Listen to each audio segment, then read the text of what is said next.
Magandang araw sa inyong lahat. Ngayon, bibigyang pugay natin ang buhay at karera ng isa sa mga pinakatanyag na komedyante sa industriya ng pelikula at telebisyon sa Pilipinas, si Balot.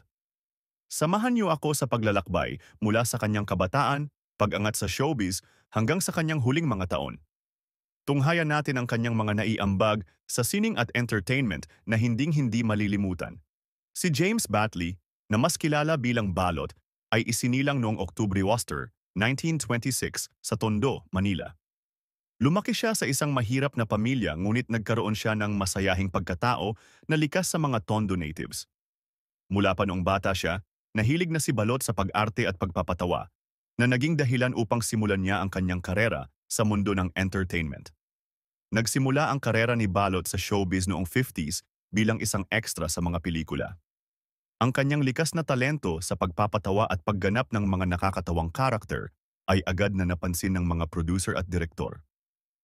Hindi nagtagal, nagkaroon siya ng mas malaking papel at naging kilala sa kanyang natatanging estilo ng komedya. Isa sa kanyang mga unang pelikulang nagpasikat sa kanya ay ang Tansan vs. Tarzan noong 1963, kung saan ipinakita niya ang kanyang husay sa pagpapatawa. Mula noon, nagkaroon siya ng sunod-sunod na proyekto na nagpatibay sa kanyang reputasyon bilang isa sa mga pinakamahusay na komedyante ng kanyang panahon.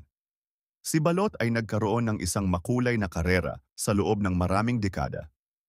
Ilan sa kanyang pinakatanyag na pelikula ay ang Kaming Mga Talyada, 1970, Mga Batang Yagit, 1984, at Isang Platitong Mani in 1986.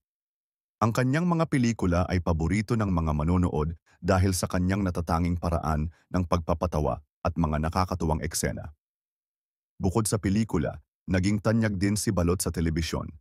Isa sa kanyang pinakasikat na teleserye ay ang John and Marcia, kung saan gumanap siya bilang isang karakter na palaging nagbibigay aliw sa mga manonood. Ang kanyang husay sa pagganap ay nagbigay sa kanya ng maraming parangal at pagkilala mula sa iba't ibang award-giving bodies sa Pilipinas. Ang kanyang kontribusyon sa industriya ng komedya ay kinilala sa pamamagitan ng mga parangal tulad ng FAMAS at Gawad Urian.